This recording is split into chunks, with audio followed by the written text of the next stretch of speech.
কোথায় গেল আমার সোনার বাংলা? কোথায় আমার মামাটি মানুষের বাংলা? কোথায় রবীন্দ্রনাথ ঠাকুরের বাংলা? কোথায় নজরুলের বাংলা? কোথায় বিদ্যাসাগরের বাংলা?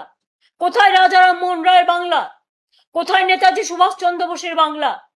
কোথায় সম্প্রীতির বাংলা? কোথায় সংস্কৃতির বাংলা?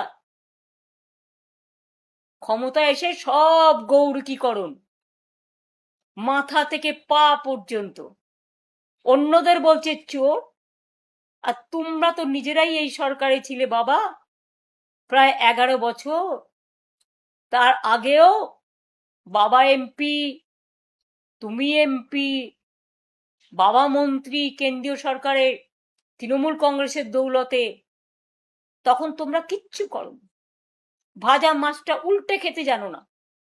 আজকে যত দোষ নন্দ ঘোষ, তোমার বিজেপি এমএলএ গিয়ে বসছে ভিডিও